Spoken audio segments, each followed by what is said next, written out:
Hola amigos de Conexión TV, el tema del día de hoy es la indemnización por daños y perjuicios. La indemnización por daños y perjuicios consiste en una acción judicial que tiene un sujeto dañado, ya sea un sujeto acreedor a quien se le debe algo o un sujeto perjudicado con un acto ilícito, un acto antijurídico. En ese proceso judicial, un sujeto dañado va a exigir a la otra parte una suma indemnizatoria. Esta suma indemnizatoria equivale supuestamente al daño que ha sufrido el sujeto dañado. En efecto, cada uno de nosotros al levantarnos, al ir a nuestro centro de trabajo, a la universidad, escuela, en nuestras relaciones familiares, en suma, en lo que conocemos como vida de relación social, estamos expuestos a un riesgo. Este riesgo muchas veces puede verse traducido en lo que conocemos como un daño, y son esos daños los que pueden demandarse en un proceso judicial de indemnización por daños y perjuicios.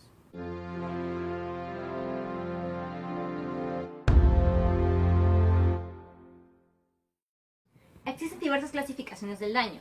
Tenemos los mal llamados daños patrimoniales y los daños extrapatrimoniales. Dentro de los primeros ubicamos al daño emergente, el lucro cesante, y en esa segunda categoría nuestros jueces ubican al daño moral y al daño a la persona. Entonces, ¿qué es el daño moral? Definir el concepto del daño moral no resulta sencillo. Es por ello que diversos autores, en la búsqueda de la definición del daño moral, han apostado por equiparar a ese concepto como los sentimientos, como la aflicción que tiene la víctima que sufre un daño. Y no solamente la víctima, sino sus familiares.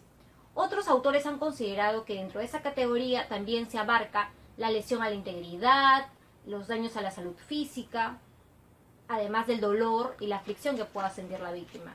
En nuestra jurisprudencia, el daño moral es entendido como el pretium doloris. Un ejemplo de ello sería un accidente de tránsito en el cual lamentablemente fallece un peatón, causando tristeza, un vacío irremediable a los familiares de la víctima.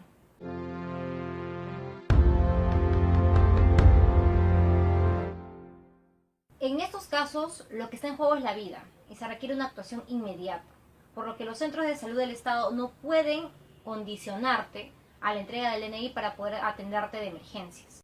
Si a alguno de tus familiares, algún amigo o conocido le ha ocurrido algún hecho similar, les recomiendo que acudan a la Superintendencia Nacional de Salud. Esta institución es la encargada de proteger precisamente los derechos en salud de todos nosotros. Sin perjuicio de ello, deben recordar que si producto de esta no atención en emergencias ha ocurrido algún daño, ya sea el fallecimiento de la víctima o algún empeoramiento de alguna enfermedad, entre otros, pueden iniciar un proceso judicial de indemnización por daños y perjuicios contra el establecimiento de salud. Pregunta respecto al tema de la responsabilidad civil era si se podría crear un sistema unitario entre lo que es responsabilidad civil contractual y extracontractual. Lo que deberíamos cuestionarnos es si en realidad resulta necesario un sistema unitario de la responsabilidad civil. En efecto, actualmente existe un debate sobre si se debe apuntar hacia la unificación de la responsabilidad civil o si debemos permanecer en un sistema dual, el campo de la responsabilidad civil contractual por un lado y el campo de la responsabilidad civil extracontractual por el otro lado. Los que apuntan hacia la unificación de la responsabilidad civil consideran que el eje fundamental es el sujeto dañado, independientemente de la relación obligacional que exista o no exista. Sin embargo, los que apuntan hacia este sistema dual de la responsabilidad civil consideran que ello se debe al tratamiento legislativo que existe. En el sistema peruano el tratamiento legislativo es distinto en el campo de la responsabilidad civil contractual o extracontractual. Un ejemplo de ello es la carga de la prueba, que es más beneficiosa en los casos de responsabilidad civil extracontractual porque el descargo del dolo o la culpa le va a corresponder al autor del daño. ¿Cuál es el criterio para establecer las diferencias entre la responsabilidad civil contractual y extracontractual? ¿Acaso el sujeto dañado por una responsabilidad civil extracontractual debe merecer menos tutela que un sujeto dañado en el campo de la inejecución de obligaciones? La respuesta es negativa. Es por ello que algunos consideran que estos plazos sí deberían ser unificados y deberían establecerse un solo plazo para el campo de responsabilidad civil contractual o extracontractual. Sin embargo, eso todavía está en debate, no existe actualmente una norma en ese sentido en nuestro Código Civil. Quiero agradecer a nuestros amigos de Conexión TV por la invitación a participar de este primer programa, Conexión Legal. Les deseo muchos éxitos.